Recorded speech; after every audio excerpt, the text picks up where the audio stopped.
Hello, good afternoon students. मैं विनय Ranjan, IIT Delhi. आज हम लोग जो टॉपिक स्टार्ट करने जा रहे हैं वो परम्यूटेशन एंड कॉम्बिनेशन। ठीक है, ये आपका नेक्स्ट टॉपिक है, मतलब सेकंड चैप्टर से। ये जो IIT JEE mains and IIT advance की प्रिपरेशंस के लिए हम लोग जो मैथमेटिक्स का क्लासेस स्टार्ट किया है ऑनलाइन मोड में, उसका आपका सेकंड चैप्टर है। जो आपका पिछला चैप्टर था जो हम लोगों ने कंप्लीट कर दिया है वो आपका क्वाड्रेटिक इक्वेशन चैप्टर था। और क्वाड्रेटिक इक्वेशंस में आपने देखे थे लेक्चर 1 to लेक्चर 9 तक आपका पूरा प्रोसेस चला था, जिसमें हम लोगों ने सारे पॉइंट्स कवर कर चुके। कुछ क्वेश्चंस में मैंने डिस्कस किया था जेईई मेंस आईआईटी एडवांस के पीवाईक्यू के जो क्वेश्चन थे वो हम लोगों ने कुछ क्वेश्चंस डिस्कस किए थे। ठीक है, अब आप लोग को क्या करना, जो भी स्टूडेंट्स ये देख रहे हैं या फिर क्वाड्रेटिक इक्वेशंस का पूरा लेक्चर अगर आप देख चुके होंगे तो उसमें आपको करना क्या है कि इस टॉपिक पे, मतलब क्वाड्रेटिक इक्वेशन टॉपिक पे मिनिमम 5 क्वेश्चंस का डेली प्रैक्टिस का एक हैबिट बनाएंगे। देखिए, धीरे धीरे जब आपका चैप्टर्स आगे बढ़ता जाएगा तब भी आप 5 क्वेश्चंस डेली कर सकते हैं इस चैप्टर पे। ठीक है, सो क्वाड्रेटिक इक्वेशंस को पूरा का पूरा टॉपिक आपका रिवाइज रहे, इसके लिए जरूरी है कि आप मिनिमम 5 क्वेश्चंस कहीं से भी खोज के आप 5 क्वेश्चंस बना लीजिए, ताकि आपका पूरा चैप्टर रिवाइज होगा। अदरवाइज होगा क्या ना कि 2 महीने 3 महीने बाद जब आप फिर से देखेंगे क्वाड्रेटिक इक्वेशन तो आपको सारा का सारा चीजें दिमाग से निकल जाएगी। ठीक है, सो क्वाड्रेटिक को रिवाइज करना है प्रॉपर तरीके से और 5 क्वेश्चंस डेली आपको सॉल्व करना है। अब जो हम लोग नेक्स्ट चैप्टर स्टार्ट करने जा रहे हैं वो हमारा है परम्यूटेशन एंड कॉम्बिनेशन। बहुत ही मजेदार टॉपिक है ये परम्यूटेशन एंड कॉम्बिनेशन। और इस चैप्टर्स को पढ़ने के लिए इनफैक्ट मतलब मैथमेटिक्स का किसी भी सपोर्ट का जरूरत नहीं है, बहुत ज्यादा सपोर्ट का जरूरत नहीं है। ऐसा नहीं कि इसमें हमें अलजेब्रा का सपोर्ट चाहिए, कोऑर्डिनेट ज्योमेट्री, कुछ नहीं चाहिए। सिर्फ और सिर्फ सिंपल मैथमेटिकल आईक्यू चाहिए और कुछ नहीं चाहिए। मतलब अगर आपको जोड़ घटा गुना भाग, मतलब एडिशन सब्ट्रैक्शन मल्टीप्लिकेशन डिवीजन, ये सारी चीजें अगर आ रहा है तो ये टॉपिक आप बहुत आसानी से सीख लेंगे। और सॉरी, जेईई मेंस में अगर आप देखिएगा तो इस चैप्टर से एक क्वेश्चन इस बार का 2024 का जेईई मेंस में एवरेज शिफ्ट में एक क्वेश्चन पूछा गया है परम्यूटेशन एंड कॉम्बिनेशन चैप्टर से। और कभी कभी आपका 2 क्वेश्चंस भी पूछा जा रहा है इस चैप्टर से। ठीक है, फिर आईआईटी एडवांस की अगर बात करें तो आईआईटी एडवांस में भी फिक्स्ड है कि 1 से 2 क्वेश्चन श्योर शॉर्ट पूछेगा इस टॉपिक से। ठीक, तो इट मींस कि आपका JEE mains and IIT advance point of view से ये चैप्टर हमारा इंपॉर्टेंट है। बट क्योंकि इस चैप्टर के अंदर जो चीजें कवर होगा, जो कॉन्सेप्ट हम लोग सीखेंगे, जो क्वेश्चंस का वैरायटी हम लोग सीखेंगे, इस पे अपना कॉन्फिडेंस एंड अपना अच्छे लेवल का प्रैक्टिस आपको करना होगा, तभी आपका ये चैप्टर कमांड में आएगा। इसके लिए आपको मेरे साथ साथ जैसे आज मैं जो भी टॉपिक मतलब थ्योरी कवर करूंगा इस पे आपको प्रैक्टिस करना है। और मिनिमम जब तक कि आप 400-500 क्वेश्चंस नहीं सॉल्व कीजिएगा तो सारा वैरायटी या फिर उस लेवल का कॉन्फिडेंस, क्योंकि इस चैप्टर में बेटा कोई एक फिक्स्ड मेथड नहीं है कि ये क्वेश्चन फिक्स्ड मेथड सॉल्व करना स्टार्ट किया और आंसर आ गया। नहीं, क्वेश्चन टू क्वेश्चन आपका स्टेप वेरी करेगा। आपको कौन सा फर्स्ट स्टेप उठाना है, किसा कैलकुलेशन करना है, वो सारी चीजें चेंज करता है। बट एक मिनिमम आईक्यू अगर ठीक ठाक है तो आप चीजें समझ में आ जाएगी आपकी। ठीक है, तो ये तो हो गया कि हमें इस चैप्टर के अंदर क्या करना है, क्या इस चैप्टर का वेटेज क्या है। तो मेंस एंड एडवांस दोनों पॉइंट ऑफ व्यू से ये परम्यूटेशन एंड कॉम्बिनेशन मतलब पीएनसी आपका एक्सट्रीमली इंपॉर्टेंट चैप्टर है। ठीक है, इसके इस चैप्टर को हम लोग स्टार्ट करेंगे कुछ बेसिक टर्म्स जो हमारे इस चैप्टर के अंदर यूज होगा, कुछ बेसिक टर्म्स वगैरह यूज होगा, वहां से स्टार्ट करेंगे, फिर धीरे धीरे हम लोग इस चैप्टर को आगे प्रोसीड करेंगे। ठीक, तो हम लोग स्टार्ट करें।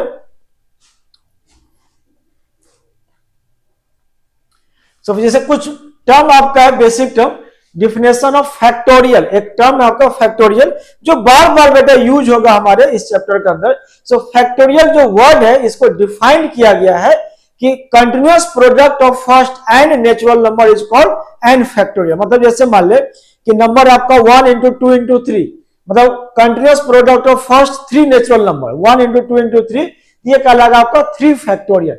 या 1 into 3 into 4 into 5 तक जाके रुक गया, मतलब कंटिन्यूअस प्रोडक्ट है किसका 1 से लेकर 5 तक, ये कहलाएगा आपका 5 फैक्टर, नाम दे दिया है। इट मींस ये जो आपका चैप्टर है परम्यूटेशन एंड कॉम्बिनेशन, वो कौन से स्टूडेंट्स हैं जो इस टॉपिक को अभी पढ़ सकते हैं, तो जो भी 9th में है, 9th 10th 11th में जो बच्चे पढ़ रहे हैं या 12th में जाने वाले हैं, या अभी जो 10th में 11th में जाने वाले, या फिर 12th में बच्चे या 12th पास बच्चे, 9th से लेकर 12th तक के सारे बच्चे ये टॉपिक पढ़ सकते हैं। मतलब 9th का भी बच्चा अगर है, अगर वो इस टॉपिक को अगर अटेंड करे लेक्चर्स को, वो इसी आसानी से आप समझ सकते हैं और क्वेश्चंस भी आप सॉल्व कर लेंगे। ठीक है, सो फर्स्ट आपका जो टर्म है बेटा डिफिनेशन ऑफ फैक्टोरियल, मतलब फैक्टोरियल होता है the continued product of first N natural numbers is called the N factorial, ठीक है, एन फैक्टोरियल।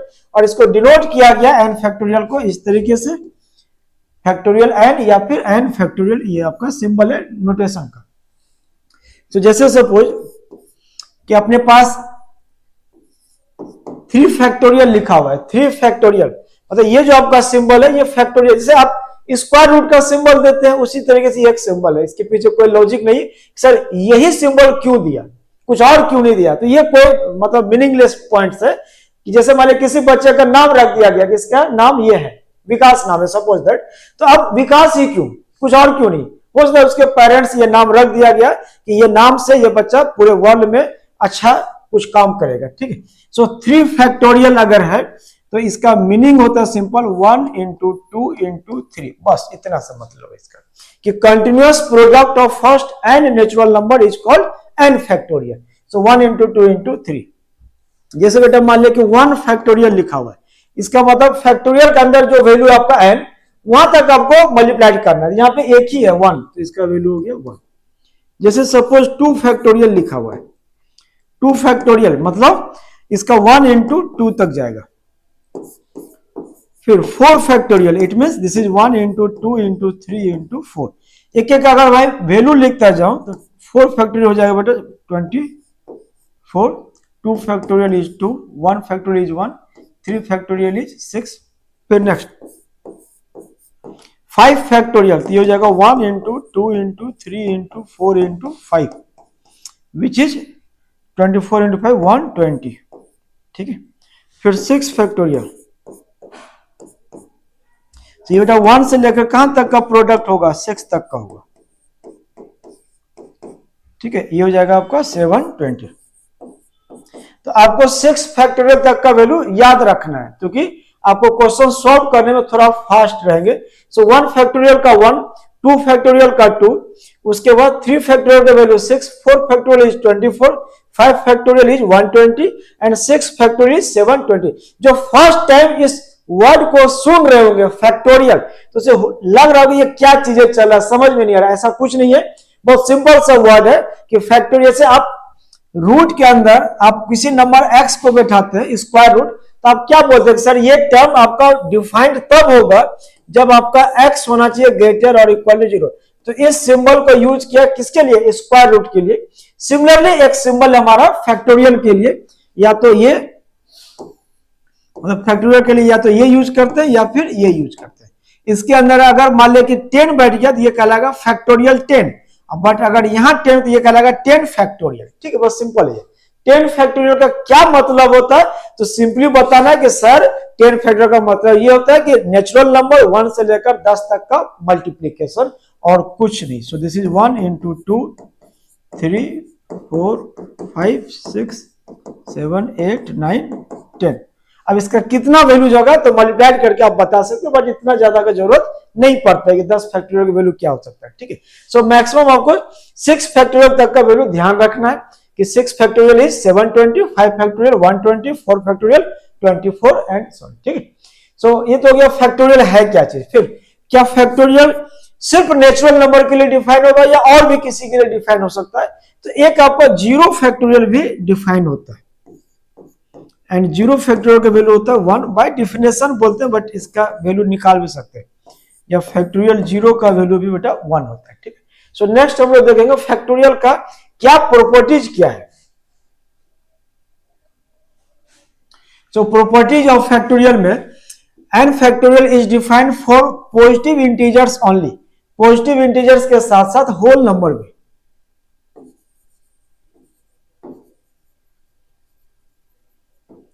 इट मींस कि जो फैक्टोरियल आपका एन फैक्टोरियल है ये बेटा डिफाइंड होगा एन के किस वैल्यू के लिए, तो 0 के लिए, 1 के लिए, 2 के लिए, 3 4 5 के लिए and so on. So N factorial defined for positive integers साथ साथ होल नंबर भी। फिर नेक्स्ट टर्म लिखा हुआ फैक्टोरियल्स ऑफ प्रॉपर फ्रैक्शंस और negative integers are not defined. So that is अगर मान लो ऐसा दे दिया कि 3/4 फैक्टोरियल या फैक्टोरियल 1/2 या -3 का फैक्टोरियल, इस टाइप का ये आपका मीनिंगलेस है, ये डिफाइंड नहीं है। क्योंकि बाय डिफिनेशन है आपका फैक्टोरियल कि नेचुरल नंबर्स या होल नंबर्स के लिए डिफाइन होता है। तो फिर यहाँ पे कि सर क्यों नहीं डिफाइन हो रहा है नेगेटिव इंटीजर्स, पीछे क्या लॉजिक है? ये डिफिनेशन ही आपका पॉजिटिव इंटीजर्स या होल नंबर्स के लिए फैक्टोरियल को डिफाइन किया गया। सो नेगेटिव इंटीजर्स या फ्रैक्शन के लिए सिंपली क्या बोलिएगा कि नॉट डिफाइंड। अगर फैक्टोरियल के अंदर 1/2 बढ़ जाए तो हम इसका वैल्यू क्या बोलेंगे? ये वैल्यू आपका मीनिंगलेस है या फिर नॉट डिफाइंड। फिर थोड़ा ध्यान समझना, ये जो बेटा आपका n फैक्टोरियल है, इसका मीनिंग ये होता है कि n फिर n-1, n-2, n-3 कहां पे रुकेगा? ये जाके 3 to 1 पे रुकेगा। सपोज एक एग्जांपल हम समझते हैं पहले इसको। 5 फैक्टोरियल का आप क्या लिख सकते हैं कि सर 1 से लेकर 5 तक का कंटिन्यूअस प्रोडक्ट नेचुरल नंबर 1 से लेकर 5, तो 5 इंटू 4 इंटू 3 इंटू 2 इंटू 1। अब ये बता, अगर मैं 5 को कवर कर दूं तो आपको कितने तक का प्रोडक्ट दिख रहा है? तो आप जैसे 1 से लेकर 4 तक, तो 1 से लेकर 4 तक का प्रोडक्ट को क्या नाम दिया जाएगा फैक्टोरियल के सेंस में? So this is called 4 factorial. So अगर 5 आपने बाहर निकाला तो अंदर एक कम बच रहा है फैक्टोरियल के अंदर, ठीक है। सो अगर 5 आप बाहर निकालिएगा तो 1 से लेकर 4 तक का कंटिन्यूअस प्रोडक्ट ये कहलाएगा 4 फैक्टोरियल। इट मींस फैक्टोरियल के अंदर जो बैठा 5 बैठा हुआ, 5 को ही बेटा आप बाहर निकाल लीजिए, बाहर निकाल लीजिए तो अंदर क्या बचेगा? तो अंदर एक कम बचेगा। तो कितना? 5 में से एक कम किया, 4 फैक्टोरियल। वो हमें दिख भी रहा है कि जैसे 5 फैक्टोरियल मतलब 1 से लेकर 5 तक का कंटिन्यूअस प्रोडक्ट, तो 5 को आप कवर कर दिया, 5 को ढक दिया, ठीक है, कवर कर दिया। तो हमें दिख रहा है 1 से लेकर 4 तक का कंटिन्यूअस प्रोडक्ट। इट मींस 1 से लेकर 4 तक का कंटिन्यूअस प्रोडक्ट ये रिप्रेजेंट करेगा फैक्टोरियल के सेंस में 4 फैक्टोरियल, 4 फैक्टोरियल। सो इसी से हम लोग एक रूल बना लेते हैं कि n फैक्टोरियल में से अगर बेटा n आप कवर कर दीजिएगा तो आपको दिखेगा 1 से लेकर कंटिन्यूअसली n-1 तक का नेचुरल नंबर का प्रोडक्ट, और ये वैल्यू कहलाएगा आपका n फैक्टोरियल। यहां से लेकर यहां तक n फैक्टोरियल कहलाएगा। So n factorial this is equal to n बेटा बाहर निकाल लिया तो अंदर होगा n-1 फैक्टोरियल, ठीक है। इट मींस फैक्टोरियल के अंदर जो बैठा है, सपोज n बैठा तो n ही बाहर निकाल लिया तो अंदर क्या एक कम बचेगा। एक सिंपल से रूल है कि फैक्टोरियल के अंदर जो बैठा उसको बाहर खींच ले, तो बाहर निकालिएगा तो अंदर क्या बचेगा? एक बचेगा। जैसे सपोज ये कौन सा साल चला? 2024, सो 2024 फैक्टोरियल। अब अंदर जो बैठा है इसी को बाहर निकाल लीजिए, 2024 बाहर निकाले तो फैक्टोरियल के अंदर कितना बचेगा? एक कम बचेगा। सो 2023 का फैक्टोरियल, ठीक है, सिंपल है आपका। क्या फिर वैसा आप जो 2023 इसको भी बाहर निकाले तो अंदर फिर एक कम बचेगा। इट मींस अगर 2024 फिर 2023 भी बाहर निकाल लिया, 2023, अब फैक्टोरियल के अंदर कितना बचेगा? 2022 का फैक्टोरियल। सिमिलरली यहां पे भी आप कर सकते हैं कि अगर n-1 बेटा बाहर निकाल लिया फिर से तो आपका फिर एक कम बचेगा। मतलब जितनी बार आप बाहर निकालते जाइएगा एक एक आपका कम होता जाएगा फैक्टोरियल में। ये कॉन्सेप्ट है, इसको आपको ध्यान रखना है। आगे हम लोग क्वेश्चन सॉल्व करने में इसको यूज भी करेंगे, ठीक है। वही यहां पे मेंशन किया हुआ है कि n factorial this is equal to n बेटा बाहर निकाला, n बाहर निकाला, n बाहर, तो फैक्टोरियल में एक कम बचा n-1 फैक्टोरियल, और इसी से हम लोग निकाल सकते हैं ये 0 फैक्टोरियल का वैल्यू 1 आता है, ठीक है। ध्यान से समझना है हमें कि n factorial is equal to जो अभी सीखा कि सर फैक्टोरियल के अंदर जो बैठा उसे बाहर निकाल लिया तो अंदर अपने को एक कम बच रहा है n-1 फैक्टोरियल, ठीक है। इसी में पुट कर दीजिए आप n इज इक्वल टू 1, तो आपको दिखेगा 1 factorial this is equal to 1 and 1-1 this is 0 factorial. So 1 is equal to 0 factorial. So 0 factorial का वैल्यू कितना हो गया? 1 हो गया, ठीक है। फिर नेक्स्ट प्रॉपर्टीज में लिखिएगा कि अगर 2 फैक्टोरियल आपका इक्वल आ रहा है, ठीक है। So if x factorial is equal to y factorial, then क्या क्या पॉसिबिलिटी हो सकता है x और y के बीच में? तो पहला पॉइंट तो ये कि ये 2 फैक्टोरियल डिफाइंड होगा, x और y होना चाहिए होल नंबर, x और y belongs to w, w मतलब होल नंबर्स को रिप्रेजेंट कर रहा है। सो x और y कैसा नंबर्स होने चाहिए? तो होल नंबर होना चाहिए। तभी ये फैक्टोरियल के अंदर बैठ सकता है। सिंपल है कि फैक्टोरियल के अंदर आप ऐसे समझिए कि इस सिंबल, जैसे आप ये बोले थे ना कि सर रूट का ये सिंबल अगर दे दिया अंदर, यहां पे अगर भगवान जी भी बैठ जाए, अगर यहां पे भगवान भी बैठेगा, ध्यान से सुनना, अगर भगवान भी बैठेगा तो इसको होना पड़ेगा पॉजिटिव, एकदम पॉजिटिव, या जीरो से बड़ा। सेम आपका अगर ये आपका फैक्टोरियल सिंबल है, यहां कोई भी नंबर अगर बैठ जाए तो इस नंबर को होना पड़ेगा होल नंबर, मतलब मिनिमम 0 1 2 3 4 ऐसा चलेगा। ठीक है, सो फैक्टोरियल का सिंबल है x and factorial y। So x और y दोनों कैसा होल नंबर, और अगर इक्वल होगा तो देन फर्स्ट पॉसिबिलिटी कि बेटा x और y दोनों इक्वल हो जाए। सेकंड पॉसिबिलिटी x 0 हो जाए और y का वैल्यू 1 हो जाए, या x बेटा 1 हो जाए एंड y 0 हो जाए। देख अगर x 0 दे दिया तो 0 फैक्टोरियल का वैल्यू 1 और y का वैल्यू 1 दिया तो 1 फैक्टोरियल का वैल्यू भी 1, दोनों इक्वल है। या फिर x और y दोनों इक्वल हो जाए, जैसे x का वैल्यू 2 y का वैल्यू भी 2, तो 2 फैक्टोरियल इक्वल टू 2 फैक्टोरियल, सही है। ठीक है, ये आपका फैक्टोरियल का 3 प्रॉपर्टीज था।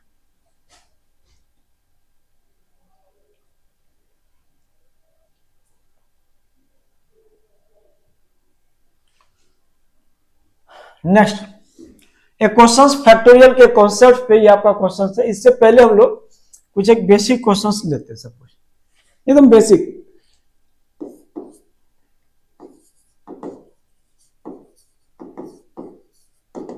सिंप्लीफाई, सब बेटा ऐसा कुछ दे दिया 10 factorial divided by 2 factorial and 8 factorial, और इसका वैल्यू निकालना हमें। ऊपर है 10 factorial divided by 2 factorial and 8 factorial, मतलब 10 बाय 2 फैक्टोरियल एंड 8 फैक्टोरियल, इसका हमें वैल्यू निकालना। थोड़ा ध्यान समझना कि जो 10 फैक्टोरियल ऊपर है, तो इस 10 फैक्टोरियल में 1 से लेकर 8 तक का कंटिन्यूअस प्रोडक्ट आएगा, उसके बाद 9 एंड 10 भी आएगा, और 1 से लेकर 8 तक का फैक्टोरियल आपका 8 फैक्टोरियल नीचे बैठा हुआ है।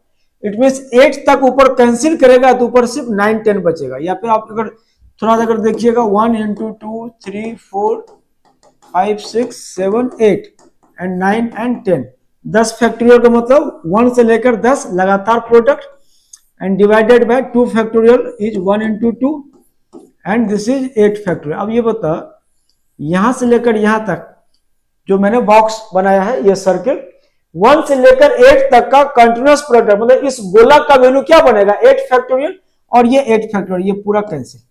तो ऊपर 9 into 10, 2 काटेगा 10 को 5, सो this is 45 is the value. So factorial का कैलकुलेशन किस तरीके से करते हैं वो सीखना है। सपोज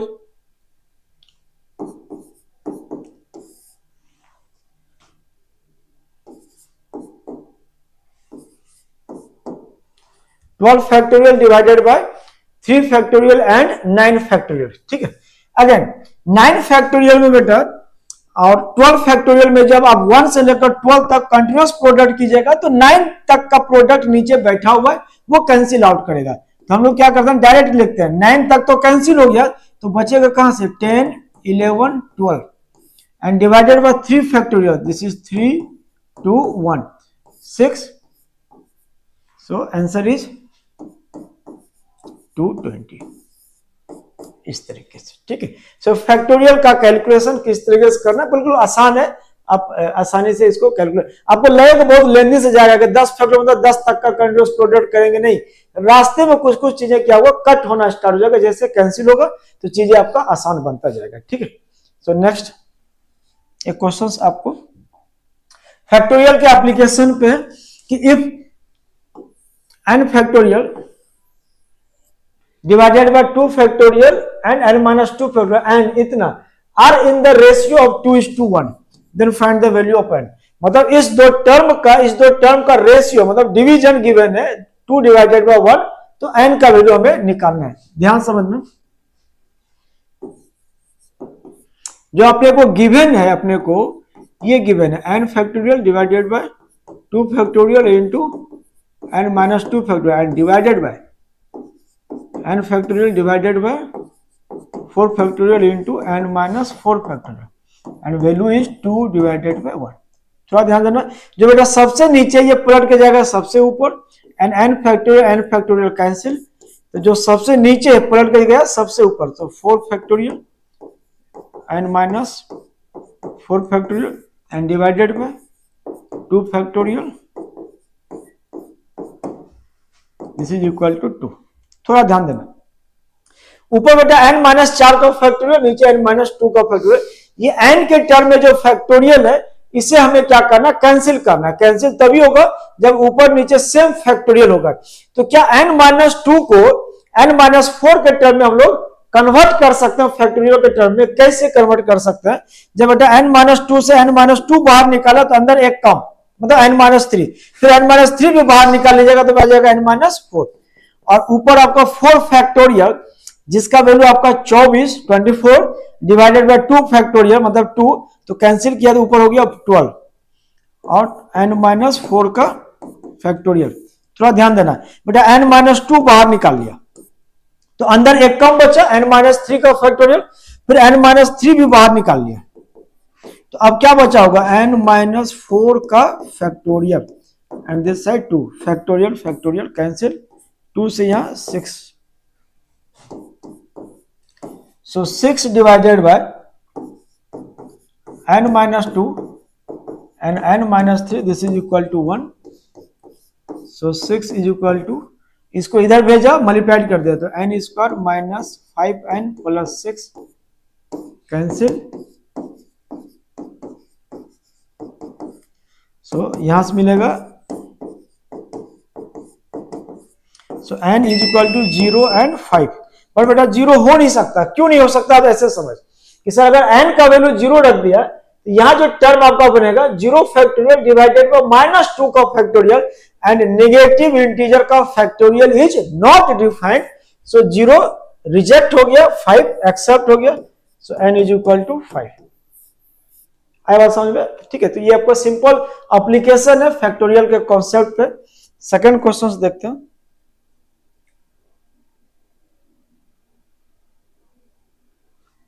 नेक्स्ट क्वेश्चन ध्यान देखना, ये आपका ऑब्जेक्टिव क्वेश्चन है। The value of 2n factorial divided by n factorial, मतलब 2n factorial divided by n factorial is equal to, options आपका 1 3 5, मतलब ऑड नंबर्स का प्रोडक्ट है 2 का पावर n है, ऑड नंबर का प्रोडक्ट 2 का power n and n factorial. थोड़ा ध्यान समझना है,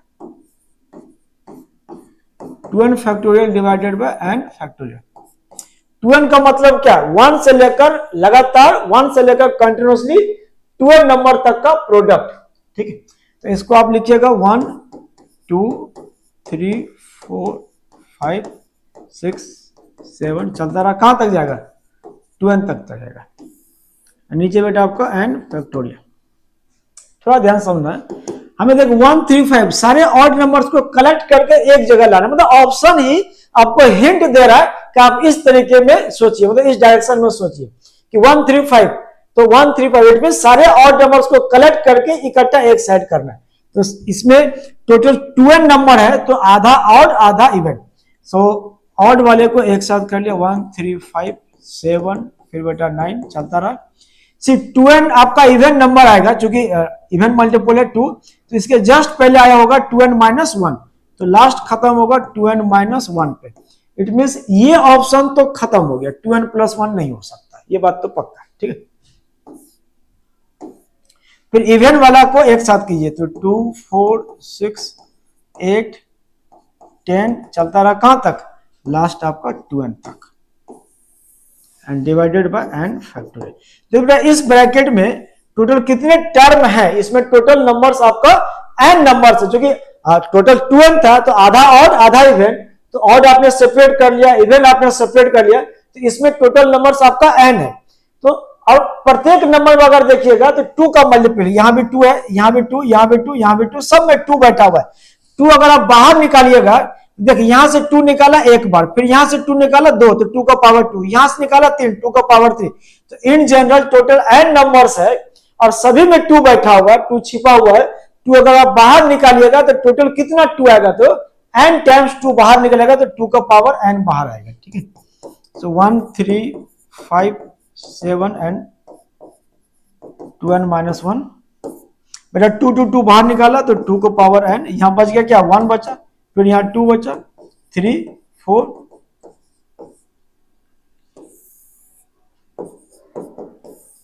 इसको देखिए और इसको देखिए, दोनों को देखते रहिए सिर्फ, तब तक देखिए जब तक दिमाग में कुछ क्लिक न कर जाए कि सर ये n फैक्टोरियल और ये भी तो n ही फैक्टोरियल है ना, क्योंकि 1 से लेकर n तक का continuous product, so this is n factorial, so cancel out. So finally this is 1 3 5 7 up to 2n minus 1 into 2 का पावर n। कोई ऑप्शन है इसमें? So 1 3 5 up to 2n minus 1 into 2 का power n, option A correct option. ठीक है, तो ये था आपका फैक्टोरियल का बेसिक एप्लीकेशंस पे क्वेश्चंस। नेक्स्ट हम लोग को पढ़ना बेटा exponent of prime p in n factorial, मतलब ये पार्ट भी हमारा फैक्टोरियल का ही एक एप्लीकेशन ही है। ठीक है, कि n फैक्टोरियल में प्राइम नंबर p का एक्सपोनेंट, एक्सपोनेंट मतलब उसका पावर निकाल, मतलब कितने वो टर्म अवेलेबल है। जैसे सपोज हमें करना क्या, पहले वो मैं देख लेता हूं कि क्या करने जा रहे हैं हम लोग। जैसे सपोज आपको दे दिया 10 फैक्टोरियल, ठीक है, तो आप 10 फैक्टोरियल को ऐसे लिख सकते हैं कि 1 2 3 4 5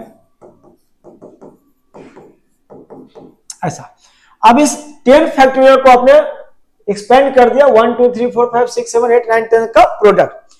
इसमें अगर आपसे यह पूछे कि 2 कितनी बार आएगा, तो जितनी बार आएगा वो 2 के पावर में रहेगा, वही हमें निकालना है एक्सपोनेंट।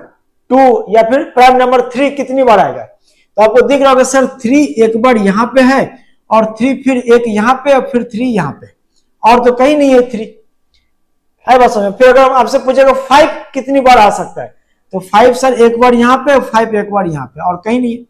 फिर 7 पूछेगा तो 7 एक ही बार है सर इसमें।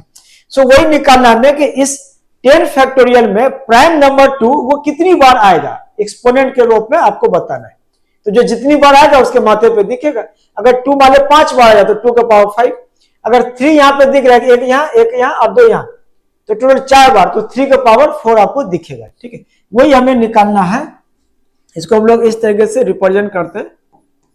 सपोज इस 10 फैक्टोरियल में 2 का एक्सपोनेंट निकालना है। ठीक है, so exponent of 2 in 10 factorial, in 10 factorial मतलब इसको कैसे पढ़िएगा, एक्सपोनेंट फाइंड आउट करना है किसका, प्राइम नंबर 2 का, किस में, 10 फैक्टोरियल में। So exponent of 2 in 10 factorial, it means इस प्रोडक्ट में 2 जितनी बार आएगा वही हमें बताना है। 5 बार आएगा तो 5 आंसर होगा, 6 बार आएगा तो 6 आंसर होगा।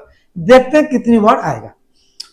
इतना तो श्योर है बेटा कि जो आपका इवन नंबर है उसी में 2 छिपा हुआ है, तो सारा इवन नंबर निकाल लिया। तो 2 4 6 8 एंड 10, क्योंकि आपका 3 नहीं है, 5 नहीं है, 7 नहीं है, 9 नहीं है, आपके काम का हटा दिया। इन सब में मिनिमम एक एक तो है, सब में 2, तो एक बार एक बार एक बार एक बार एक बार, सो 4 बार बाहर निकल गया। मतलब 2 जो आपका 4 टाइम्स आपका 2 आ चुका है। फिर निकलने के बाद क्या दिखेगा आपको, ये दिखेगा 1, यहाँ 2, यहाँ 3, यहाँ 4, यहाँ 5। फिर अब इसमें फिर 2 छिपा हुआ है। अब 1 3 5 अगेन आपका काम पर नहीं, तो काम का कौन है, 2 और 4 आपका काम का है। तो 2 और 4 में से फिर निकाला आपका एक यहां से एक यहां से, 2 निकाला। ठीक, निकलने के बाद फिर क्या बचा, 1 इंटू 2, फिर 1 में नहीं है, 2 में एक बार फिर है, तो फिर प्लस 1, तो टोटल 2 कितनी बार आया, तो 4 plus 2 plus 1 which is 7। It means 10 factorial को जब आप एक्सपेंड कीजिएगा तो उसमें 2 के पावर आएगा आपका 7, 3 का पावर अगर देखना हो कि सर 3 कितने बार आएगा इसमें। सो एक्सपोनेंट ऑफ 3 इन 10 फैक्टोरियल, थोड़ा ध्यान से समझना बेटा। ये आपका 1 2 3 4 5 6 7 8 9 एंड 10। ठीक है, ये हमारा 10 फैक्टोरियल में क्या चाहिए, हमें 3 चाहिए। तो 3 कहां से मिलेगा, इसमें मिलेगा, 6 में मिलेगा एंड 9 में मिलेगा, और कहीं नहीं मिलेगा 3। तो इसको करेक्ट कर लीजिए। तो 3 6 9 सब में मिनिमम एक एक तो है ही, तो इट मीन्स आपको कितना निकल चुका, 3 निकल गया। निकालने के बाद अब आपको क्या बचेगा, ये आपका यहाँ 1 बचेगा, यहाँ 2 बचेगा, यहाँ 3 बचेगा। फिर इसमें सिर्फ इसमें आपका 3 है, कितने बार, एक बार, तो 3 प्लस 1, तो टोटल कितने बार आएगा, तो 4 टाइम्स आएगा। किसका एक्सपोनेंट, तो 3 का एक्सपोनेंट किस में, 10 फैक्टोरियल में कितना, तो 4, इट मीन्स जब 10 फैक्टोरियल को आप मल्टीप्लाई करके लिखिएगा तो उसमें 3 का पावर 4 आएगा, 2 का पावर 7 आएगा, सिमिलरली 5 का पावर कितना आएगा तो आप निकाल सकते हैं। 5 तो बेटा आपको 2 ही बार आएगा, एक 5 यहाँ पे, एक 5 यहाँ पे, सो 2 टाइम्स 5 का पावर 2। 7 कितनी बार आएगा तो एक ही बार 7 आएगा, क्योंकि एक ही 7 है, ठीक है। तो बेसिकली इस टॉपिक पे हमें क्या करना है समझ में आ गया आपको कि सर करना क्या है, ठीक है। सो कोई भी कॉन्सेप्ट या कोई भी थ्योरी या किसी भी सब्जेक्ट पर अगर आप कुछ पढ़ाई करते स्टार्ट करते तो पहले एक ओवरव्यू दिमाग में बनना चाहिए कि हमें करना क्या है या क्या करने जा रहे हैं, इस टॉपिक का क्या मतलब है, क्या सीखेंगे, तब आप सीखना स्टार्ट कीजिए। ऐसे ब्लाइंडली मत किया जाए exponent of prime number p in factorial क्या होता है, क्यों होता है, इसके पीछे लॉजिक समझने की कोशिश करना है, ठीक है। तो अब इसी चीज को जनरलाइज करेंगे कि एक फॉर्मूला हमें मिल जाए,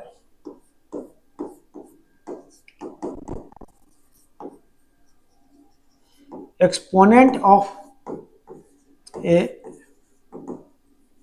प्राइम नंबर p इन n फैक्टोरियल, ठीक है। फिर से मैं एग्जांपल से ही स्टार्ट करूंगा ताकि मैं इसका जनरलाइज स्ट्रक्चर मतलब फॉर्मूला में लिख देता हूं। This is exponent of p in the n factorial. ये होता है बेटा n डिवाइडेड बाय p का ग्रेटेस्ट इंटीजर। ये डब्बा कहलाता है, डब्बा बोलते हैं मतलब ग्रेटेस्ट इंटीजर, ये आपका फंक्शन है, ये आपका डब्बा से इसको डिनोट कर अंदर जो बैठा उसके नाम का ये बन जाएगा ग्रेटेस्ट इंटीजर। जैसे मान ले यहाँ 5 बैठ गया तो ग्रेटेस्ट इंटीजर 5, यहाँ x बैठ गया तो ग्रेटेस्ट इंटीजर x, अगर मैं यहाँ पे मैं बैठ जाऊंगा तो ग्रेटेस्ट इंटीजर br सर बन जाएगा। सो यहाँ पे अगर x बैठा तो इसको क्या रीड कीजिएगा, सो this is greatest integer x, ये कहलाता है ग्रेटेस्ट इंटीजर x, ठीक है। और इसका क्या वैल्यू होता है, जैसे मान ले ग्रेटेस्ट इंटीजर 4.2, तो 4.2 इसका डिफिनेशन जो बेटा ग्रेटेस्ट इंटीजर x का, this is the greatest integer less than और इक्वल टू x होता है। ग्रेटेस्ट इंटीजर इसका डिफिनेशन लेस देन और इक्वल टू x होता है। अब सपोज 4.2 का डब्बा, 4.2 का डब्बा क्या डिफिनेशन बोल रहा है कि इंटीजर लेस देन और इक्वल टू, ग्रेटेस्ट बाद में देखना है, पहले इंटीजर लेस देन और इक्वल टू 4.2, तो 4.2 से छोटा और इंटीजर तो बहुत सारा है, सब पहला इंटीजर 4, फिर आपका 3 2 1 -1 0 ऐसा चलता रहेगा, बट उन सब में ग्रेटेस्ट तो एक ही आपका 4। जैसे ग्रेटेस्ट इंटीजर 3.99, अगर 3.99 से छोटा और इंटीजर, तो सबसे पहला इंटीजर आएगा आपका 3, उसके बाद 2, फिर 1, फिर 0, फिर -1 ऐसा चलता रहेगा, बट उन सब में ग्रेटेस्ट एक ही होगा, वो आपका 3, ठीक है। हालांकि ये ग्रेटेस्ट इंटीजर फंक्शन हम लोग कैलकुलस का फंक्शन चैप्टर में बहुत डिटेल में पढ़ेंगे, वो वहां पे हम लोग देखें। अभी बस हल्का फल्का समझ लें कि इस टाइप का वैल्यू रहेगा तो 3 आउटकम आएगा, ठीक। सो greatest integer n divided by p, फिर अगला टर्म आएगा n divided by p square का ग्रेटेस्ट इंटीजर, फिर बेटा n डिवाइडेड बाय p का q का greatest integer and so on.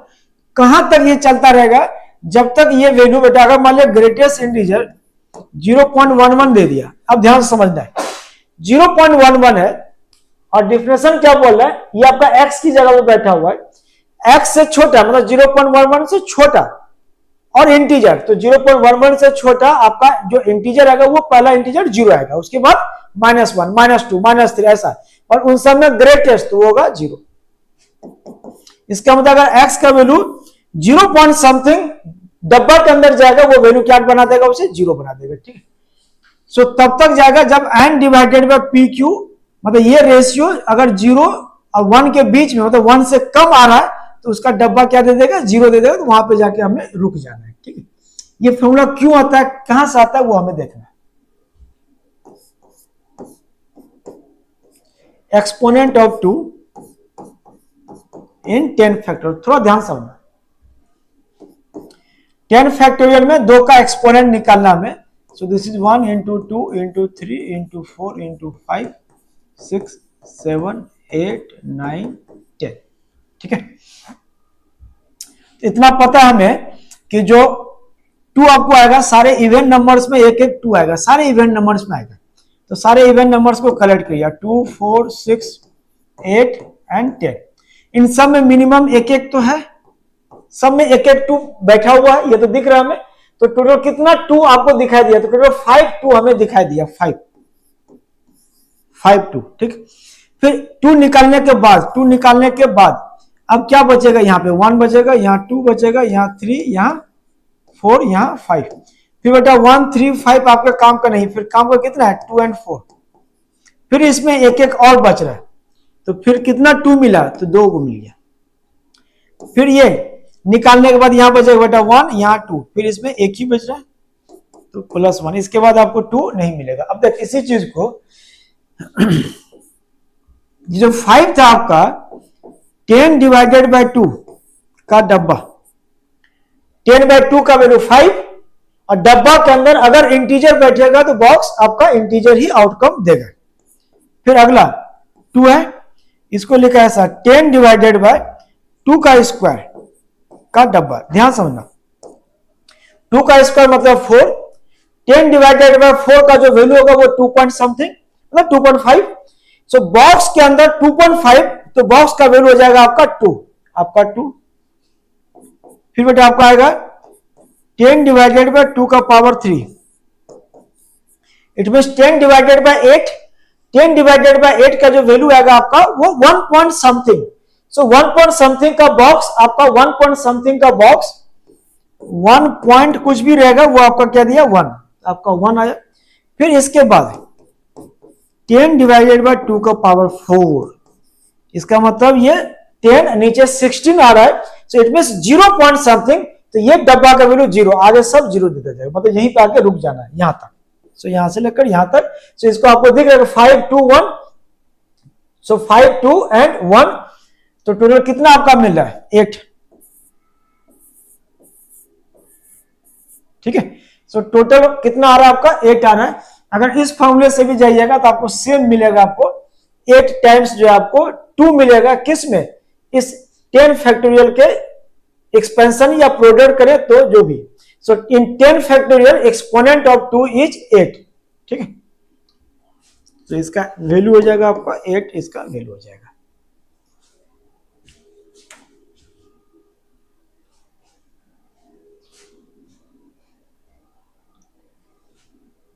यहां बेटा मिसिंग था, ये 5 होगा, मिस्टेक था।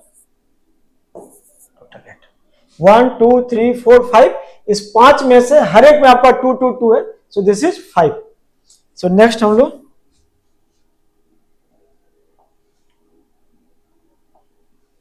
जैसे सपोज हमें एक्सपोनेंट निकालना है, क्वेश्चन लिखिएगा, find the exponent of 2 in 50 factorial. हमें 50 फैक्टोरियल में क्या निकालना है, 2 का एक्सपोनेंट निकालना है।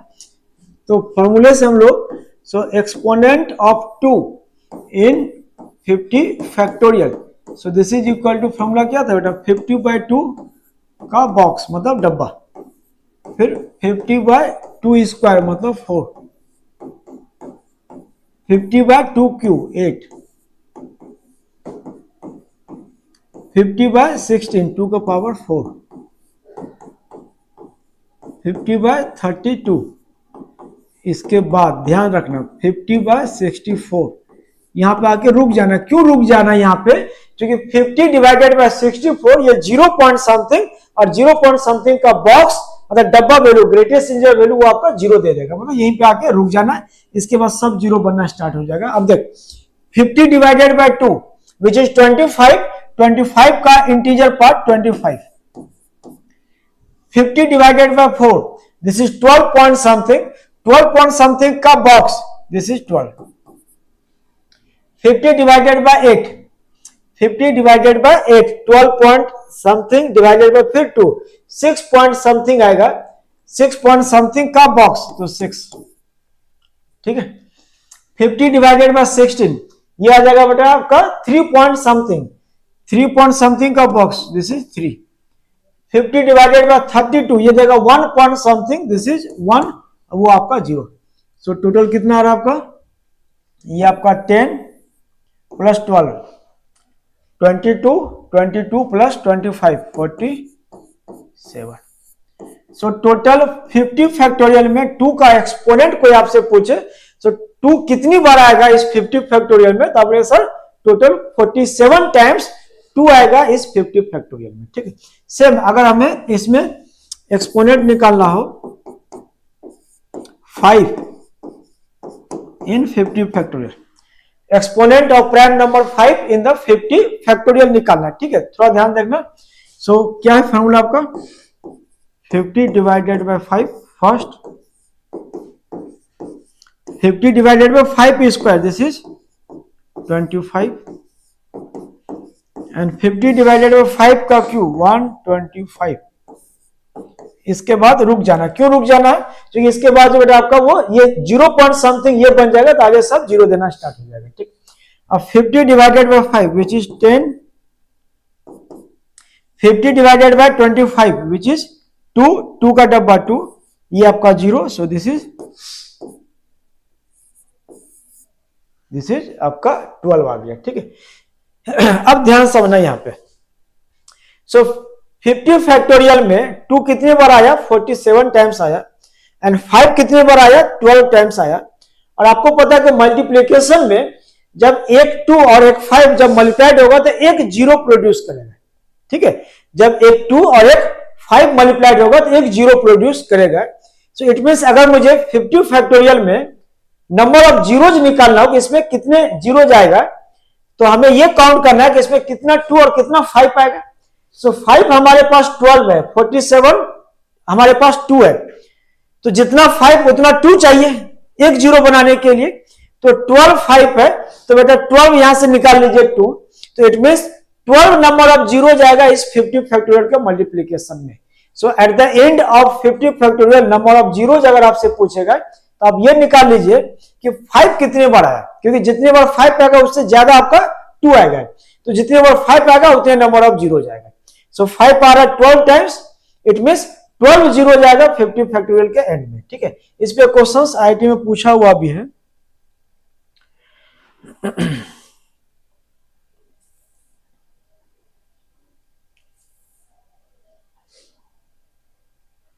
ये क्वेश्चन आपका, the number of zeros in 100 factorial are. ठीक है, इस 100 फैक्टोरियल में कितने नंबर ऑफ जीरोज होंगे वो हमें बताना है। ठीक है, सो आसान क्वेश्चन है, आप 2 मत निकालिए, आप 5 का निकाल लीजिए। Exponent of 5 mean 100 factorial. Obviously बेटा 5 जितनी बार आएगा उससे ज्यादा आपका 2 आएगा, कभी ऐसा नहीं होगा कि 2 कम आएगा और 5 ज्यादा आएगा। सो जितनी बार आपका क्या आएगा 5 आएगा उससे ज्यादा आपका 2 आएगा। सो 5 का निकाल लेते हैं, वही हमारा नंबर ऑफ जीरोज बनेगा। सो दिस इज 100 डिवाइडेड बाय 5 का बॉक्स, 100 बाय 5 का square 25,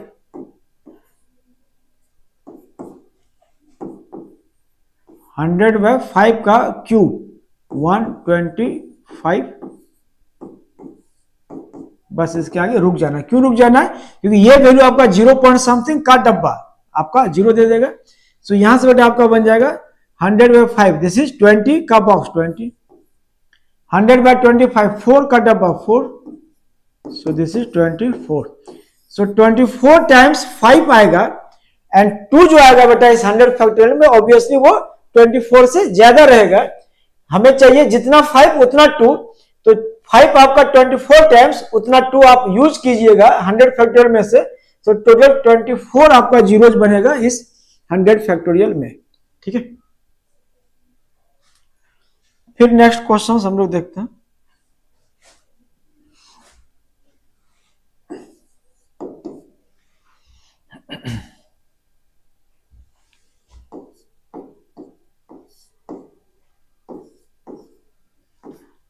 If 32 factorial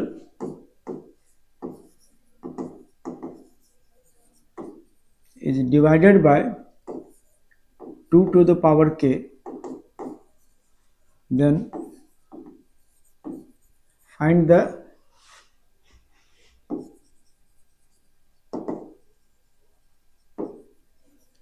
maximum value of के का मैक्सिमम वैल्यू कितना हो सकता है जब 32 फैक्टोरियल को कौन डिवाइड कर रहा है, 2 का पावर के डिवाइड कर रहा है। इट मींस ये क्वेश्चन हमारा एक्सपोनेंट से ही कनेक्टेड होगा, क्योंकि अगर हमें ये पता चल जाए कि 32 फैक्टोरियल में 2 कितनी बार आएगा, सपोज 2 अगर हमारा सपोज दैट 2 अगर हमारा 20 टाइम्स आया तो 2 का पावर 20 मैक्सिमम हो सकता है जो 32 फैक्टोरियल को डिवाइड करेगा। अगर आप 2 का पावर 21 से डिवाइड कीजिएगा तो नीचे एक 2 बच जाएगा, बाद बाकी ऊपर आपका रहेगा नंबर्स। तो उस केस में क्या हो जाएगा, आपका फ्रैक्शन मिलेगा, डिवाइड नहीं होगा। सो हमें ये चेक करना है कि 32 फैक्टोरियल में 2 का कितना एक्सपोनेंट है, तो वो निकाल लेते हैं पहले। सो एक्सपोनेंट ऑफ 2 इन 32 फैक्टोरियल ये दे देगा 32/2 32/2 स्क्वायर विच इज 4,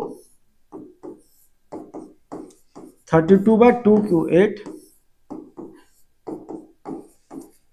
32/16, 32/32। इसके बाद जो बेटा आपका 0 बनना स्टार्ट हो जाएगा। क्यों? क्योंकि 32 डिवाइडेड बाय 64 ये 0 पॉइंट समथिंग का डब्बा, 0 पॉइंट समथिंग का डब्बा वो आपका 0 देगा।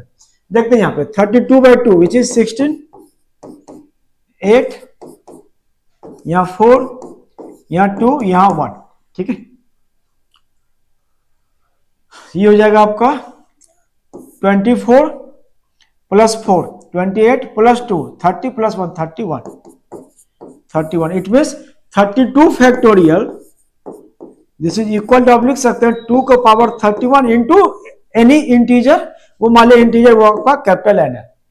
इट मीन्स अगर 32 फैक्टोरियल को डिवाइड करेगा 2 का पावर में तो नीचे क्या क्या बैठ सकता है, 2 बैठ सकता है, 2 का पावर 2 बैठ सकता है, 2 का पावर 3 बैठ सकता है, 2 का पावर 31। अगर बेटा 2 का पावर 32 बैठा दिया तो गड़बड़ हो जाएगा। क्या गड़बड़ हो जाएगा, तो आपका कंप्लीट डिवाइड नहीं होगा, नीचे एक 2 बच जाएगा, वो आपका फ्रैक्शन दे देगा। इट मींस जो नीचे आपका जा सकता है मैक्सिमम 2 का पावर 31 तक डिवाइड कर सकता है। बोला 2 का पावर k से डिवाइड हुआ तो k का मैक्सिमम पॉसिबल वैल्यू कितना होगा, so maximum value of k is this is 31। ये ओलंपियाड का वो क्वेश्चन था, ओलंपियाड का वो क्वेश्चन था कि कितना मैक्सिमम वैल्यू होगा, ठीक है। So factorial of a prime number से हम लोग क्वेश्चंस किस तरीके से, एक तो जीरोज कि कितने जीरोज बनेंगे, दूसरा इस टाइप क्वेश्चंस देख सकते हैं, ठीक है। सो नेक्स्ट हम लोग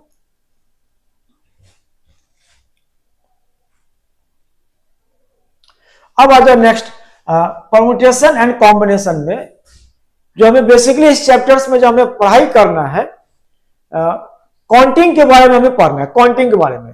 और काउंटिंग का मतलब ये जो आप बचपन में मतलब क्लास 1 2 3 में गिनती काउंटिंग करते हैं कि एडिशन कैसे आप ऐड करके कुछ चीजों को जोड़ सकते हैं या मल्टीप्लाई करके भी चीजों को निकाल सकते हैं, वही हमें पढ़ना है इसमें भी, ठीक है। उसी का नाम दिया गया फंडामेंटल प्रिंसिपल ऑफ काउंटिंग, मतलब सिंपली काउंट करना सीखना है हमें इसमें, ठीक है। कितने अच्छे तरीके से या कितने एडवांस तरीके से हम लोग काउंट कर सकते हैं, वही सारा चीज इस चैप्टर में हमें कवर करना है। So fundamental principle of counting, total 2 principle है, एक आपका एडिशन प्रिंसिपल और एक आपका multiplication principle. So addition principle ये होता है बेटा कि अगर मान लीजिए किसी भी वर्क को करने का, किसी भी वर्क को करने का अगर मान ले 2-3 प्रोसेस है उस वर्क को कंप्लीट करने का, और 2-3 प्रोसेस जो है वो सब आपस में इंडिपेंडेंट है, मतलब किसी भी रास्ते से वर्क कंप्लीट कर सकते हैं, तो ऐसे केस में इसमें हम लोग क्या यूज करते हैं, एडिशन प्रिंसिपल यूज करते हैं। जैसे if A work can be done in m different ways and another work which is independent of first can be done in n different ways, then either of the two operations can be performed in m plus n number of ways। इसका simple example बताता हूं मैं आपको कि जैसे suppose कि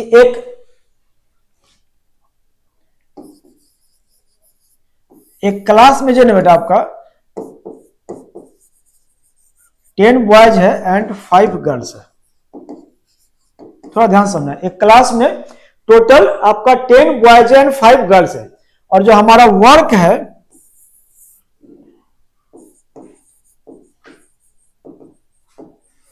selection of CR मतलब class representative, जिसको मॉनिटर बोलते हैं हम लोग, बच्चा में मॉनिटर बनना है, ठीक है, मॉनिटर। सो एक क्लास रिप्रेजेंटेटिव को सेलेक्ट करना है। तो हमारे पास क्या क्या ऑप्शंस है, मतलब दो रास्ते से जा सकते हैं, या तो कोई बॉयज सेलेक्ट कर लिए या तो गर्ल सेलेक्ट कर लिए, ठीक है। सो अगर मान ले यहाँ पे जो बॉयज जो सेलेक्ट होगा, टोटल 10 बॉयज है, 10 में से कोई भी एक बॉयज सेलेक्ट हो सकता है, 10 रास्ते हैं हमारे पास। तो क्या बॉयज के थ्रू अगर मेरा क्लास का रिप्रेजेंटेटिव बन जाएगा या गर्ल्स के थ्रू बन जाएगा, तो क्या ये दोनों प्रोसेस आपस में डिपेंडेंट है या इंडिपेंडेंट है? ये इंडिपेंडेंट है, बट इमोशनली डिपेंडेंट होगा। जैसे क्लास वगैरह में कोई बच्चा ऐसा है, ये सोच के बैठा है कि मेरा फ्रेंड बनेगा जो कि बॉयज है, तो हो सकता है हमको कुछ फेवर करे। गर्ल्स में से 4-5 गर्ल्स ऐसे, वो अगर चाहती होगी कि ये कोई गर्ल्स है, ये अगर बन जाए तो हमें फेवर करेगी, ठीक है। तो वो इमोशनल अटैचमेंट हो सकता है, बट मैथमेटिकली ये आपका कोई अटैचमेंट नहीं है इसमें, ठीक है। सो इंडिपेंडेंट है, क्योंकि जो आपका क्लास के टीचर है, जो क्लास के टीचर, उसको कोई फर्क नहीं पड़ता कि बॉयज बन रहा है कि गर्ल्स बन रहा है, उसे बस एक रिप्रेजेंटेटिव चाहिए क्लास को रिप्रेजेंट करने के लिए, मतलब क्लास को सही तरीके से चलाने के लिए एक मेंबर चाहिए। सो इस रास्ते से टोटल 10 ऑप्शन है और इस रास्ते से 5 ऑप्शन है। दोनों में से किसी भी रास्ते से आपका वर्क कंप्लीट हो सकता है, या इधर से या इधर से। तो इसमें हम लोग क्या करते हैं, total number of veg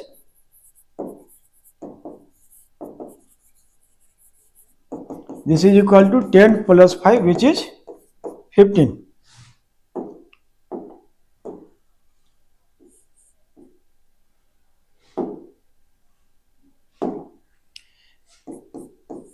+5 which is 15 number of ways of selecting a class representative from 10 boys and 5 girls। यहाँ पे इंडिपेंडेंट है, यहाँ पे यही पे अगर डिपेंडेंट रहता कि ये आएगा तो वो नहीं आएगा, तब हम लोग कुछ और करते। सो एडिशन प्रिंसिपल कब वर्क करेगा, जब आइदर और ये वर्ड एकदम की वर्ड है बेटा क्वेश्चंस में, कि जब आइदर और मतलब एक वर्क है और उस वर्क को कंप्लीट करने के लिए किसी भी रास्ते से अगर मेरा वर्क कंप्लीट हो जाए तो वहां पे एडिशन करें। सिंपल एक और एग्जांपल, सपोज कि बच्चे जब घर जाते हैं, पटना में जो प्रिपरेशन करेंगे जो भी बात, और घर से आते वक्त उसका डिमांड होता है कि हमें 500 रुपये चाहिए, ठीक है, ध्यान सुनना, 500 रुपये चाहिए।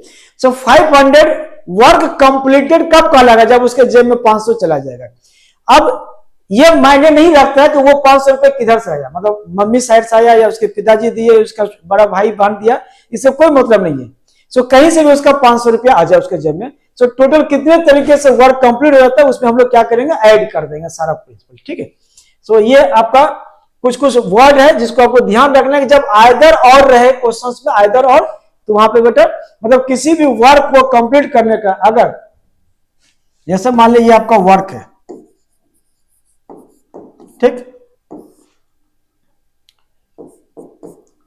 फर्स्ट प्रोसेस इस रास्ते से, सेकंड रास्ते से, थर्ड रास्ते से, किसी से भी आपका चला जाए वर्क कंप्लीटेड कहलाएगा। इससे चला जाए वर्क कंप्लीटेड, इससे चला जाए वर्क कंप्लीटेड, इससे चला जाए वर्क कंप्लीटेड, ठीक है। जैसे मान लीजिए मुझे पटना से अपना घर मुंगेर डिस्ट्रिक्ट पहुंचना है, जमालपुर पहुंचना है, मैं किसी भी तरीके से घर पहुंच जाऊं, पैदल चला जाऊं या गाड़ी चला जाऊं, ट्रेन से चला जाऊं, बाय रोड चला जाऊं, बाय एयर चला जाऊं, या फिर बाय रिवर चला जाऊं। बाय एयर तो ऑप्शन नहीं है, ठीक है। तो किसी भी तरीके से चला जाए, हमें, मेरा काम है कि घर पहुंचना। वर्क कंप्लीटेड तभी कहलाएगा जब आप घर पहुंच के वर्क कंप्लीटेड हो जाएगा, ठीक है। इसमें कोई रिस्ट्रिक्शन नहीं है, नहीं बाय रोड आना है और लखीसराय क्रॉस करके जाना है, ये कोई ऐसा रिस्ट्रिक्शन नहीं है। तो उसमें किसी भी प्रोसेस से, मान लीजिए इस प्रोसेस से जाने का 3 रास्ता है, सपोज सेकंड से जाने का बेटा 4 रास्ता है, एंड थर्ड से जाने का 5 रास्ता है। तो वर्क कंप्लीटेड करने के लिए, और आपका किसी भी प्रोसेस से जाइए आपका वर्क कंप्लीट हो रहा है, इससे जाओ 3, इससे जाओ, और ये आपस में तीनों इंडिपेंडेंट है, मतलब एक दूसरे पे डिपेंड नहीं कर रहा है। तो यहाँ पे simply 3 + 4 + 5, so this is 12। So total 12 रास्ता है इस वर्क को कंप्लीट करने का, सिंपल है आपका, ठीक है। सो ये तो हो गया आपका एडिशन प्रिंसिपल कब लगना है, तो जब किसी वर्क को कंप्लीट करने के लिए मान लो 3-4 रास्ते हैं या 3-4 प्रोसेस है, और हर एक प्रोसेस कंप्लीट हो रहा है ये m नंबर ऑफ वेज से, ये n नंबर ऑफ, ये p नंबर ऑफ पेज से, और एक दूसरे से ये तीनों प्रोसेस इंडिपेंडेंट हैं, तो यहाँ पे एडिशन प्रिंसिपल लगेगा, ठीक है। नेक्स्ट है आपका मल्टीप्लीकेशन प्रिंसिपल। जैसे एक example, suppose there are 15 gates to enter a city from north and 10 gates to enter the city from east. In how many ways a person can enter the city. जैसे मान लो ये बेटा आपका शहर है, ठीक, इस साइड से एंटर करने के लिए टोटल 15 गेट्स अवेलेबल है एंड इस साइड से एंटर करने के लिए टोटल 10 गेट्स अवेलेबल है। अब एक पर्सन शहर में एंटर किया, ठीक है, मतलब शहर में एंटर करना है, अब उसे इस तरीके से 15 गेट दिखाई दे रहा है, इधर से आपका 10 गेट दिखाई दे रहा है। अल्टीमेटली वर्क कंप्लीटेड कब कहलाएगा? जैसे शहर में एंटर किया वर्क कंप्लीटेड। तो ऐसा थोड़ी कि जब इस गेट से जाएगा तो शहर ये जो सिटी है उसको ज्यादा प्यार देगा, या इस गेट से ज्यादा इस गेट से एंटर करेगा तो ये जो सिटी है इसको जो गाली बकेगा, ऐसा तो कुछ है नहीं। तो इट मींस किसी भी गेट से चला जाए, हमारा वर्क क्या, हमारा काम क्या है कि वर्क कंप्लीट हमें सिटी में एंटर कर जाना है। तो 15 जिस साइड गेट है या दिस साइड 10 गेट है, ये आपस में इंडिपेंडेंट है। तब ये हमारा पे यहाँ पे क्या प्रोसेस रहेगा, दोनों को ऐड कर दीजिए। Answer is 25 number of ways to enter into the city. इसी में अगर हम लोग इंटर करके एग्जिट करा देंगे तब आगे हम लोग मल्टीप्लीकेशन प्रिंसिपल देखेंगे, ठीक है। जैसे सपोज मान लो कि आईआईटी दिल्ली का ये कैंपस है,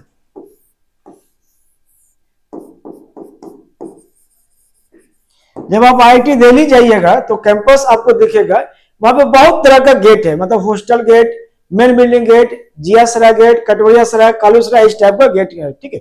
तो मान लें कि हॉस्टल गेट साइड से टोटल 6 गेट है एंड मेन बिल्डिंग साइड से 4 गेट है इंटर करने के लिए कैंपस में, आईआईटी दिल्ली कैंपस में।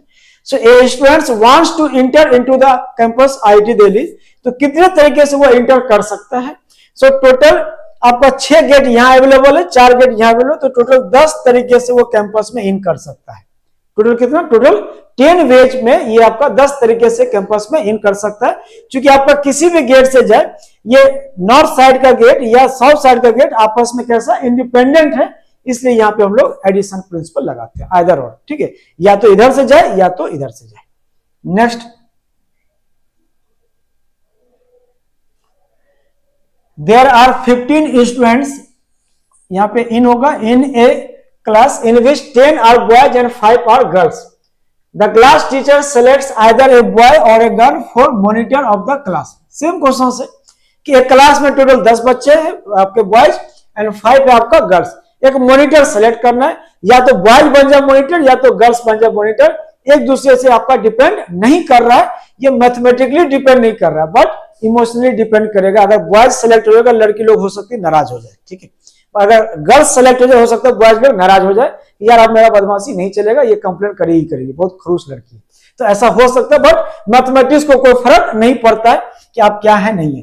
सो क्लास टीचर का वर्क कंप्लीट हो जाएगा कि एक मॉनिटर जैसे सेलेक्ट हुआ, मॉनिटर सेलेक्ट हुआ, टोटल 2 वेज है, 2 रास्ता, फर्स्ट एंड सेकंड, ये दोनों आपस में इंडिपेंडेंट है। इस रास्ते से 10 रास्ता खुल रहा है, इधर से 5 अवेलेबिलिटी है, तो 10 + 5, सो 15 इज द करेक्ट आंसर, ठीक है।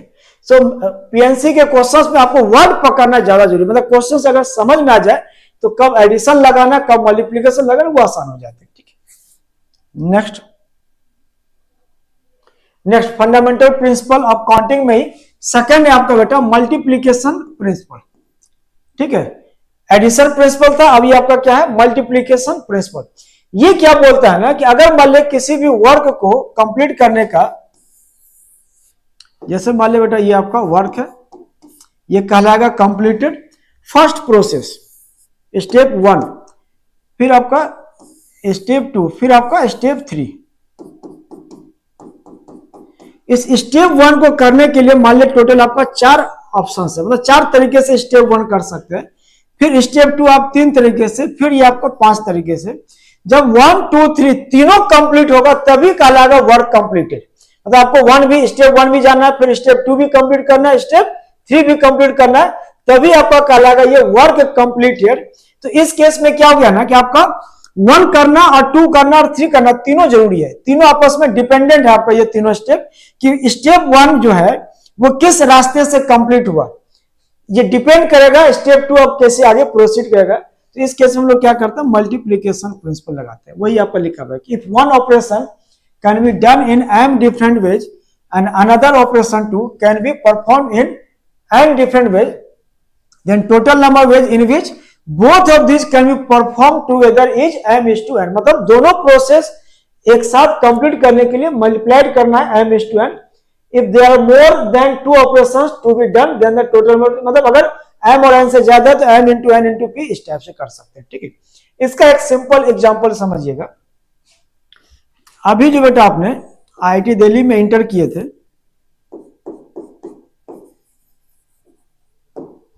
कि आपका एक साइड से जो है मान लिया आपका 10 गेट है, ठीक, एक साइड आपका 6 गेट है। ध्यान सुनिए क्वेश्चन क्या आपका, a students wants to enter into the IIT Delhi campus and exit also, मतलब उसको अंदर जाके बाहर भी निकलना है, और रिस्ट्रिक्शन ये है कि जिस गेट से वो इंटर किया उस गेट से वो बाहर नहीं आ सकता है, मतलब कोई दूसरे गेट से वो बाहर आए। ध्यान समझना। अब आपका वर्क कंप्लीटेड कब कहला, जब वो कैंपस में इन कर गया तब कंप्लीटेड, या इन करके बाहर निकला तब कंप्लीटेड, बाहर निकला तब कंप्लीटेड। सो पहले पहला स्टेप, मतलब 2 स्टेप प्रोसेस है ये, कि फर्स्ट स्टेप में एंट्री, फर्स्ट स्टेप में एंट्री, फिर सेकेंड स्टेप में एग्जिट, तब आपका वर्क क्या कहलाएगा, कंप्लीटेड। ध्यान समझना ये बेटा। सो फर्स्ट स्टेप करने के लिए, मतलब कैंपस में इंटर करने के लिए उसके पास यहाँ पे 10 गेट्स है, यहाँ पे 6 गेट्स है, तो कितना गेट अवेलेबल है कैंपस में इन करने के लिए, तो फर्स्ट स्टेप एंट्री के लिए बेटा 16 गेट अवेलेबल है। इसका मतलब 16 तरीके से वो कैंपस में इन कर सकता है। फिर रिस्ट्रिक्शन क्या है कि जिस गेट से वो इंटर किया उस गेट से मुझे वापस नहीं आना है। मान लो बेटा इस गेट से इंटर किया, जैसे आप इस गेट से इंटर किए तो ये गेट आपके लिए सेकंड स्टेप एग्जिट करने के लिए ये गेट आपके लिए क्लोज्ड हो गया, तो टोटल 16 में से एक गेट खत्म हो गया, तो सेकंड स्टेप करने के लिए आपके पास 15 गेट अवेलेबल है। ये देख रहे हैं कैसे सेकंड स्टेप जो बेटा फर्स्ट पे डिपेंड कर रहा है कि अच्छा ये गेट से घुसे हो, अब इससे बाहर नहीं निकलना है आपको। अगर मान लो इस गेट से एंटर करता है तो इससे फिर बाहर नहीं निकल सकता। इसका मतलब फर्स्ट स्टेप में कौन सा गेट यूज हो रहा है, सेकंड स्टेप उसको आप इंतजार कर रहा है, वेट कर रहा है कि कौन सा गेट यूज हुआ है। सो फर्स्ट के लिए सारा अवेलेबल था, बट सेकंड के लिए एक कम अवेलेबल। इसका मतलब ये 2 वे प्रोसेस है और ये दोनों प्रोसेस एक दूसरे पे डिपेंडेंट है। यहाँ पे मल्टीप्लीकेशन प्रिंसिपल लगेगा। सो आंसर हो जाएगा 16 इंटू 15, ये आपका आंसर हो जाएगा, ठीक है, 16 इंटू 15। नेक्स्ट, जैसे यहां पे गिवन है एक एग्जांपल, यहां पे there are 3 routes to travel from city A to city B and 4 routes to travel from city B to city C and 7 routes C to D. In how many different ways a man can travel from city A to city D via B and C? अच्छा, मतलब यहां पे पहुंचना है उसे, कहां पे, city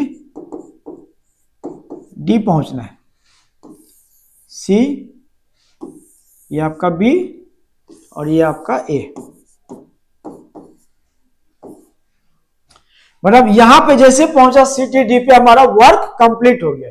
अब देख सिटी ए से लेकर बी जाने के लिए कितना रास्ता है, सिटी ए से लेकर बी जाने के लिए 4 रूट है, ठीक है, by air, by road, by river, by कोई एक रास्ता और हो सकता है, ठीक है, रूरल रास्ता है, मतलब ग्रामीण।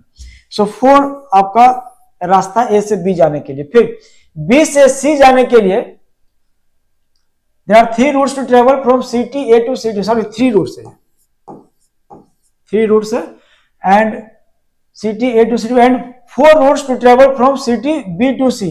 बी से लेकर सी में बेटा 4 रूट है, 4 रूट है। फिर सी से लेकर डी जाने के लिए आपको 7 रूट्स है, 7 रूट्स है। तो ये सारे के सारे प्रोसेस क्वेश्चंस क्या बोल रहा है कि भाया बी एंड सी जाए, मतलब ए से लेकर डी तक जाना है, लेकिन बी और सी दोनों को टच करे। इसका मतलब ए से डायरेक्ट आप डी उड़ के नहीं जा सकते, या ए से लेकर सी गया फिर सी से डी नहीं, आपको बी टच करना ही पड़ेगा। इसका मतलब क्या है कि ये ए से लेकर बी ये प्रोसेस 1, फिर बी से लेकर सी प्रोसेस 2, सी से लेकर डी, देन प्रोसेस 3।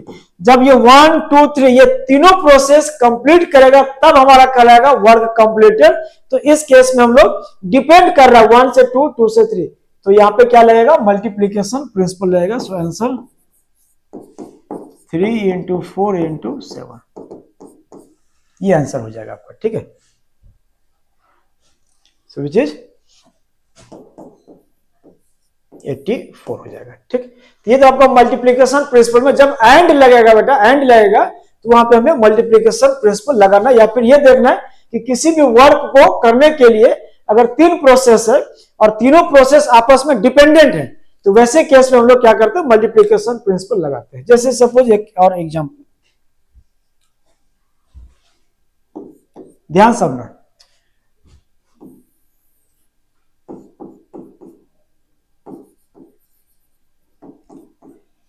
एक वर्क है आईटी में एडमिशन लेना, किसी भी बच्चे के आईटी में एडमिशन लेना, तब देखिए यहां पे कैसे उसका प्रोसेस स्टार्ट होता है। सो फर्स्ट प्रोसेस देगा वो आपका बोर्ड एग्जाम, ठीक। फिर सेकंड देगा आपका जेईई मेंस,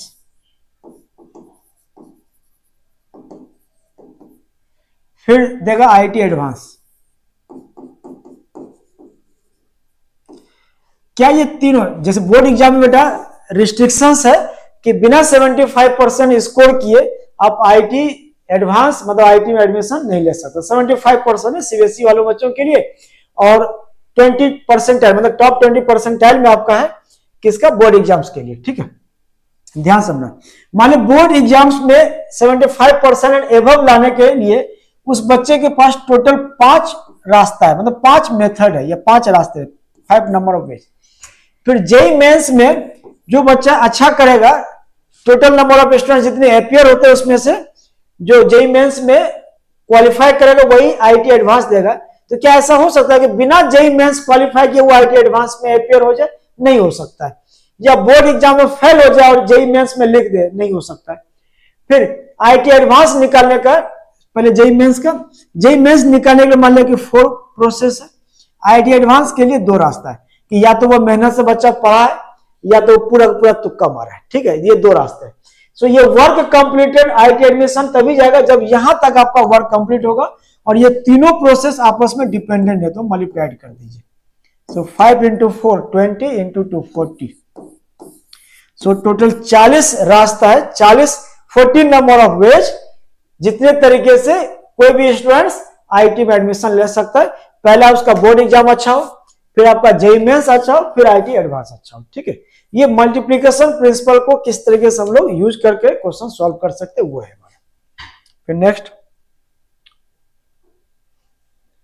ये वही आपका a city has 12 gates, in how many ways can a person enter the city through 1 gate and come out through a different, मतलब 2 वे प्रोसेस बन गया। मतलब एक प्रोसेस ये हुआ कि सिटी में इंटर किया और जिस गेट से वो एंटर किया डिफरेंट गेट से उसे बाहर निकलना है। तो ये दोनों प्रोसेस आपका क्या है, डिपेंडेंट प्रोसेस है।